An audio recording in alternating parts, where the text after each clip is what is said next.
वाहिगुरु जी का खालसा वाहिगुरु जी की फतेह। केसरी निशान के सारे दर्शकों का निघा स्वागत है। मैं भूपिंदर सिंह भाई खेल आप सब दे रूबरू हाँ। चोणां नूं परख दा मौका जान के पंथक मसलियां दा हल लभना पंथक समझदारी है। किसान अंदोलन की जित के बाद बंदी ਸਿੰਘਾਂ की रिहाई लई दबाव बनाना इसे कड़ी विच एक अहम कदम है।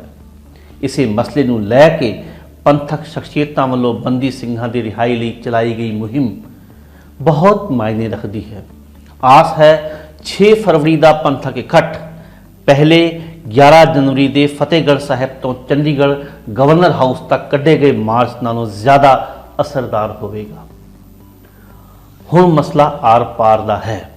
जे पंजाबी सांझे सच किसानी लई खड़े हो सकते हैं तो बेकसूरां नूं जेलों विचों बाहर कढाउणा भी सारियां दी एक सांझी इखलाकी जिम्मेवारी है, क्योंकि बंदी सिंह बेकसूर हैं। वह गैर कानूनी गैर संविधानिक तौर पर जेलों विच सड़ रहे हैं। इसनूं समझण लई इह जानना जरूरी है कि यह सारा मसला है कि कौन हैं बंदी सिंह, ये क्यों रिहा होने चाहिए हैं, इस बारे की कहता है भारतीय कानून, सरकार इन्हों छड़ क्यों नहीं रही, कौन किस तरह की सियासत खेडदा रहा है इस मसले नूं लैके, क्यों केजरीवाल भाई दविंदरपाल सिंह भुल्लर नूं रिहा करके राजी नहीं। सवालों का सवाल यह भी कि जेकर रोस मार्चों के बाद भी सरकार सिर्फ लॉलीपॉप तक ही सीमित रही तो वध तो वध की कर सकते हैं सिख। इन्हां सवालों के जवाब खोजती है ये वीडियो।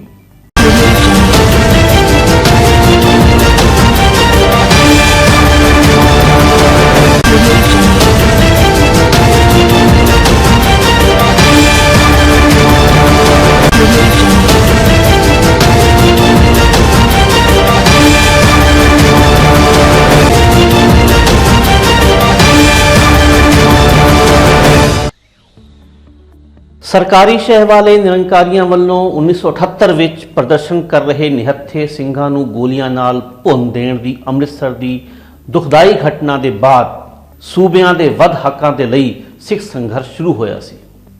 भारतीय हुक्मरान जो सिखां नाल अपने कीते वादियां तो मुकर चुके सन, पर हर तरह का कूड़ प्रचार करके खुद नूं दुध दा धोता साबित करन विच लगे हुए सन। नाले चोर नाले चतर हुक्मरान ने सूबियां दे वध हकों की इस मुहिम नूं खालिस्तान लई आतंकवाद कह के भंडिया। सिखां दे संघर्षी जज्बे नूं हमेशा हमेशा लई खत्म कर देण दे मनसूबे नाल दरबार साहिब समेत होर गुरधामां ते हमला बोल के डाढ़े दा 27-20 साबित करना चाहया। हालांकि इस अग विच होलिका आप दहन हो गई। धरती हिलाउण वाला अपना ही बहशियाना चेहरा बेनकाब कर बैठा, पर प्रहलाद अज भी जिंदा है। खैर बाकी इतिहास है। तकरीबन 1.5 दहाके तक चले इस संघर्ष विच लखां बेगुनाहां दीयां जानां गईयां, कई घर परिवार तबाह हुए, बहुत सारे लोग गिरफ्तार किए गए। इन्हां विचों कईयां नूं फांसी अते कईयां नूं उम्र कैद दीयां सजावां होईयां। 2019 विच प्रैस विच छपी खबर के मुताबक उस वक्त जेलों विच 21 उम्र कैदी सिंह सन अते एक फांसी सजा याफ्ता। ये सिंह काफ़ी समय तो अपन सजावां पूरी कर चुके सन, पर सरकार इन्हों रिहा नहीं सी कर रही। इन्हों की रिहाई नूं लैके पंथ बार बार आवाज़ां उठाउंदा आ रहा है। फौजदारी मसलियां नूं लैके भारतीय संविधान की धारा 72 तहत भारत के राष्ट्रपति अते धारा 161 तहत सूबे के गवर्नर नूं यह हक है कि वह किसी फौजदारी मसले विच किसी भी सजा या जुर्म नूं खारिज कर सकता है, मुआफ कर सकता है। इसी तरह क्रिमिनल प्रोसीजर कोड CPC की धारा 432 के अधीन भी रिहाई हो जाती है, पर कैद की घट्टो घट्ट म्याद पूरी करने के बाद, जिमें कि 8 साल 10 साल 12 या 14 साल बाद कैदी के चाल चलन पुलिस और सिविल प्रशासन की रिपोर्ट के आधार पर सरकार कैदी नूं रिहा करती है। इस तरह भारतीय कानून किसी नूं बेवजह जेल विच रखण के हक विच नहीं है, लेकिन यही कानून हुक्मरान नूं कानून नूं मर्जी नाल वरतन की पूरी खुल भी दिंदा है, वितकरे करन की राह दिंदा है। इसे करके बंदी ਸਿੰਘਾਂ नूं लै के इन्हां मदां के आधार पर ही ਕੋਈ ਰਿਆਇਤ ਤਾਂ ਕੀ ਦੇਣੀ ਸੀ, ਸਜ਼ਾ ਪੂਰੀ ਹੋਣ ਦੇ ਬਾਵਜੂਦ ਵੀ ਉਹਨਾਂ ਨੂੰ ਅੱਜ ਤੱਕ ਰਿਹਾ ਨਹੀਂ ਕੀਤਾ ਗਿਆ। ਜ਼ਿਕਰਯੋਗ ਹੈ ਕਿ ਸਿਆਸੀ ਬੰਦੀ ਆਪਣੀ ਬਣਦੀ ਕੈਦ ਬਹੁਤ ਪਹਿਲਾਂ ਹੀ ਪੂਰੀ ਕਰ ਚੁੱਕੇ ਹਨ। ਨਾਲ ਹੀ ਜੇਲ੍ਹ ਵਿੱਚ ਉਹਨਾਂ ਦੇ ਵਿਵਹਾਰ ਵੀ ਬਹੁਤ ਹੀ ਉਮਦਾ ਰਹੇ ਹਨ। ਉਹਨਾਂ ਦੀ ਪੁਲਿਸ ਅਤੇ ਸਿਵਲ ਰਿਪੋਰਟਾਂ ਵੀ ਬਿਲਕੁਲ ਠੀਕ ਹਨ। ਇਸ ਦੇ ਬਾਵਜੂਦ ਸਰਕਾਰਾਂ ਇਹਨਾਂ ਨੂੰ ਰਿਹਾ ਕਰਨ ਤੋਂ ਟਾਲ ਮਟੋਲ ਕਰਦੀਆਂ ਆ ਰਹੀਆਂ। ਇਹ ਪਹਿਲੀ ਵਾਰ ਨਹੀਂ ਹੈ ਕਿ ਬੰਦੀ ਸਿੰਘਾਂ ਦੀ ਰਿਹਾਈ ਲਈ ਹਾਂ ਦਾ ਨਾਰਾ ਮਾਰਿਆ ਗਿਆ ਹੈ।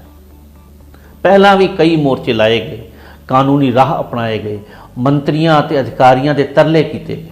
ਪਹਿਲਾ ਮੋਰਚਾ ਨਵੰਬਰ 2013 ਵਿੱਚ ਭਾਈ ਗੁਰਬਖਸ਼ ਸਿੰਘ ਨੇ ਲਗਾਇਆ। ਉਹ ਭੁੱਖ ਹੜਤਾਲ ਤੇ ਬੈਠੇ। ਆਪਣੇ ਵਤੀਰੇ ਮੁਤਾਬਕ ਬਾਦਲ ਸਾਹਿਬ ਨੇ ਕੁਝ ਕੁ ਬੰਦੀ ਪੇਰੋਲ ਤੇ ਰਿਹਾ ਕਰਵਾ ਕੇ ਮੋਰਚਾ ਚੁਕਵਾ ਦਿੱਤਾ। ਬਾਅਦ ਵਿੱਚ ਪੇਰੋਲ ਤੇ ਆਇਆਂ ਨੂੰ ਵਾਪਸ ਜੇਲ੍ਹ ਵਿੱਚ ਜਾਣਾ ਪਿਆ।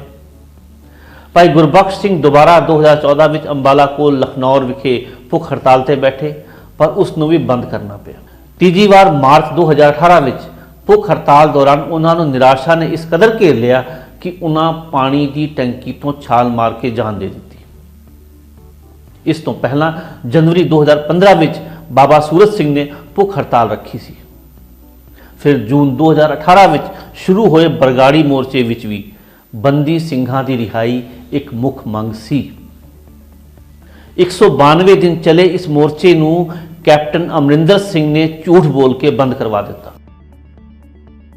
ਇਸ ਤਰ੍ਹਾਂ ਸਿਆਸਤਦਾਨਾਂ ਨੇ ਬੰਦੀ ਸਿੰਘਾਂ ਨੂੰ ਆਪਣੇ ਮਤਲਬ ਤੇ ਹਿਸਾਬ ਨਾਲ ਵਰਤਿਆ। ਉਹਨਾਂ ਪੰਜਾਬ ਜਾਂ ਮਨੁੱਖੀ ਹੱਕਾਂ ਨੂੰ ਨਹੀਂ ਬਲਕਿ ਕੇਂਦਰ ਦੀ ਸੋਚ ਨੂੰ ਤਰਜੀਹ ਦਿੱਤੀ। ਬਰਗਾੜੀ ਮੋਰਚੇ ਨੂੰ ਲੈ ਕੇ ਕੈਪਟਨ ਦੇ ਕਪਟ ਬਾਰੇ ਦੱਸ ਹੀ ਚੁੱਕੇ ਹਾਂ। ਪੰਥ ਦੇ ਲੰਬਰਦਾਰ ਪ੍ਰਕਾਸ਼ ਸਿੰਘ ਬਾਦਲ ਦਾ ਰਵੱਈਆ ਵੀ ਬੇਵਫਾਈ ਭਰਿਆ ਰਿਹਾ।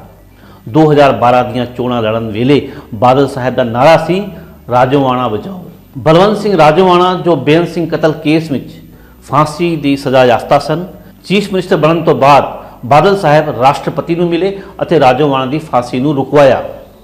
ਪਰ ਇਹੀ ਬਾਦਲ 2009 ਵਿੱਚ ਦਵਿੰਦਰਪਾਲ ਸਿੰਘ ਭੁੱਲਰ ਦੇ ਦਿੱਲੀ ਤਿਹਾੜ ਜੇਲ੍ਹ ਤੋਂ ਪੰਜਾਬ ਦੀ ਜੇਲ੍ਹ ਵਿੱਚ ਤਬਾਦਲੇ ਲਈ ਰਾਜ਼ੀ ਨਹੀਂ ਸਨ ਹੋਏ। ਇਸੇ ਸਾਲ ਬਾਦਲ ਸਾਹਿਬ ਆਪਣੇ ਚਹੇਤੇ ਸੁਮੇਧ ਸੈਣੀ ਖਿਲਾਫ ਹਾਈ ਕੋਰਟ ਵੱਲੋਂ ਇਨਕੁਆਇਰੀ ਕਰਨ ਦੇ ਹੁਕਮਾਂ ਨੂੰ ਰੱਦ ਕਰਾਉਣ ਲਈ ਸੁਪਰੀਮ ਕੋਰਟ ਵਿੱਚ ਦਵਿੰਦਰਪਾਲ ਸਿੰਘ ਭੁੱਲਰ ਦੇ ਖਿਲਾਫ ਭੁਗਤੇ। ਉਸ ਨੂੰ ਕੱਟੜ ਆਤੰਕਵਾਦੀ ਕਿਹਾ। ਪਰ ਅਗਸਤ 2011 ਵਿੱਚ ਬਾਦਲ ਸਾਹਿਬ ਨੇ ਉਸੇ ਭੁੱਲਰ ਦੀ ਰਿਹਾਈ ਲਈ ਪ੍ਰਧਾਨ ਮੰਤਰੀ ਮਨਮੋਹਨ ਸਿੰਘ ਨੂੰ ਪੱਤਰ ਲਿਖਿਆ। ਇਸੇ ਤਰ੍ਹਾਂ 2015 ਵਿੱਚ ਬਾਦਲ ਸਰਕਾਰ ਨੇ ਭਾਈ ਗੁਰਬਖਸ਼ ਸਿੰਘ ਵੱਲੋਂ ਚਲਾਏ ਜਾ ਰਹੇ ਮੋਰਚੇ ਦੇ ਖਿਲਾਫ ਅਖਬਾਰੀ ਵਿਗਿਆਪਨਾਂ ਦੀ ਮੁਹਿੰਮ ਛੇੜ ਦਿੱਤੀ। ਬਾਦਲ ਸਾਹਿਬ ਨੇ ਉਹਨਾਂ ਕੈਦੀਆਂ ਦੀ ਰਿਹਾਈ ਦਾ ਸਿਹਰਾ ਵੀ ਆਪਣੇ ਸਿਰ ਬੰਨਿਆ ਜੋ ਜੁਝਾਰੂ ਸਿੰਘਾਂ ਦਾ ਕੇਸ ਲੜਨ ਵਾਲੇ ਵਕੀਲ ਜਸਪਾਲ ਸਿੰਘ ਮੰਝਪੁਰ ਨੇ ਕਾਨੂੰਨੀ ਲੜਾਈਆਂ ਲੜ ਕੇ ਛੁਡਵਾਏ ਸਨ। ਇਨ੍ਹਾਂ ਇਸ਼ਤਿਹਾਰਾਂ ਵਿੱਚ ਹੀ ਇਸ ਦੇ ਡੀਜੀਪੀ ਸੁਮੇਧ ਸੈਣੀ ਨੇ ਆਪਣੀ ਕੋਝੀ ਸਮਝ ਦਾ ਪ੍ਰਗਟਾਵਾ ਕਰਦੇ ਹੋਏ ਲੋਕਾਂ ਨੂੰ ਦੱਸਿਆ ਕਿ ਉਮਰ ਕੈਦ ਦਾ ਮਤਲਬ ਸਾਰੀ ਜ਼ਿੰਦਗੀ ਦੀ ਕੈਦ ਹੁੰਦਾ ਹੈ। ਪਰ ਉਹ ਇਸ ਗੱਲ ਦਾ ਜਵਾਬ ਨਹੀਂ ਦੇ ਸਕੇ ਕਿ ਫਿਰ ਉਮਰ ਕੈਦ ਕੱਟ ਰਹੇ ਪੁਲਿਸ ਕੈਟ ਗੁਰਮੀਤ ਪਿੰਕੀ ਨੂੰ 8 ਸਾਲਾਂ ਦੀ ਸਜ਼ਾ ਪੂਰੀ ਹੋਣ ਤੇ ਰਿਹਾ ਕਿਉਂ ਕੀਤਾ ਗਿਆ। ਬੀਜੇਪੀ ਅਤੇ ਆਰਐਸਐਸ ਨੇ ਵੀ 2014 ਵਿੱਚ ਬੰਦੀ ਸਿੰਘਾਂ ਦੀ ਰਿਹਾਈ ਤੇ ਸਹਿਮਤੀ ਜਤਾਈ ਸੀ। ਪੰਜਾਬ ਬੀਜੇਪੀ ਦੇ ਬੁਲਾਰੇ ਆਰਪੀਐਸ ਮਿਆਨੀ ਭਾਈ ਗੁਰਬਖਸ਼ ਸਿੰਘ ਖਾਲਸਾ ਨੂੰ ਮਿਲਣ ਲਈ ਅੰਬਾਲੇ ਗਏ ਸਨ। ਰਾਸ਼ਟਰੀ ਸਿੱਖ ਸੰਗਤ ਨੇ ਇਸੇ ਹੱਕ ਵਿੱਚ ਜੂਨ 2015 ਵਿੱਚ ਹੋਮ ਮਿਨਿਸਟਰ ਰਾਜਨਾਥ ਸਿੰਘ ਨਾਲ ਮੁਲਾਕਾਤ ਕੀਤੀ ਸੀ।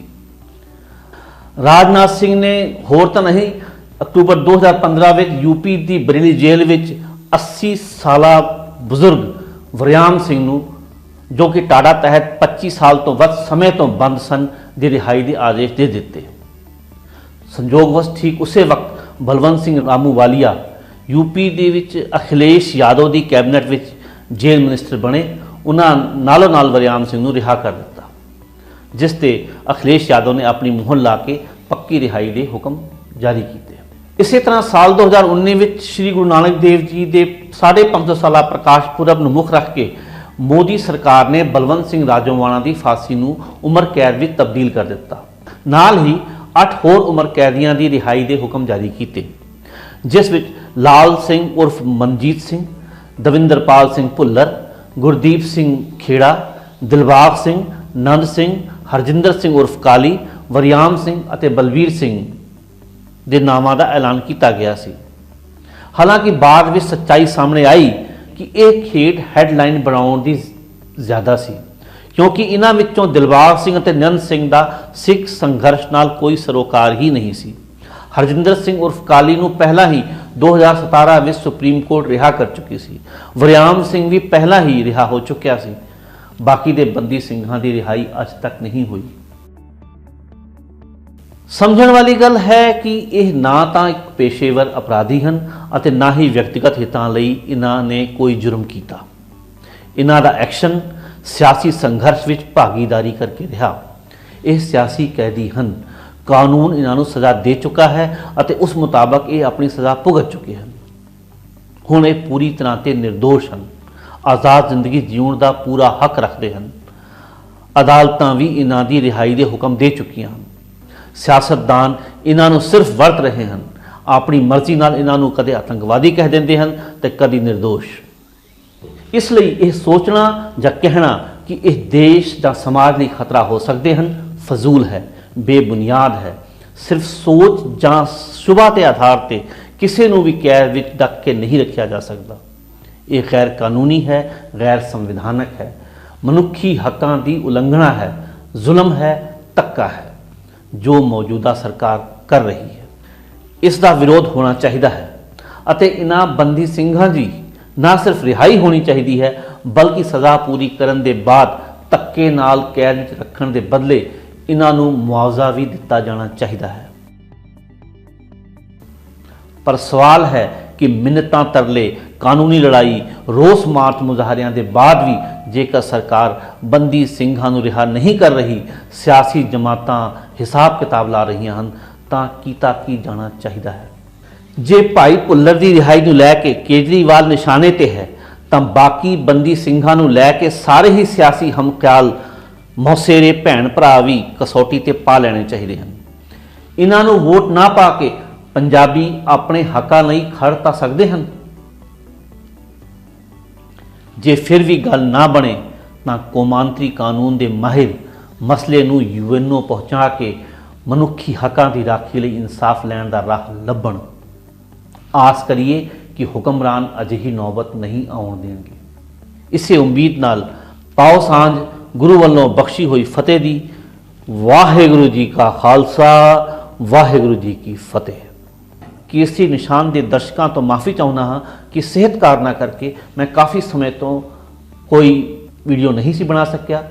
ਅੱਗੇ ਤੋਂ ਕੋਸ਼ਿਸ਼ ਕਰਾਂਗਾ ਕਿ ਮੈਂ ਨਿਰਵਿਘਨ ਤੌਰ ਤੇ ਆਪ ਦੇ ਸਨਮੁਖ ਹੋ ਸਕਾਂ।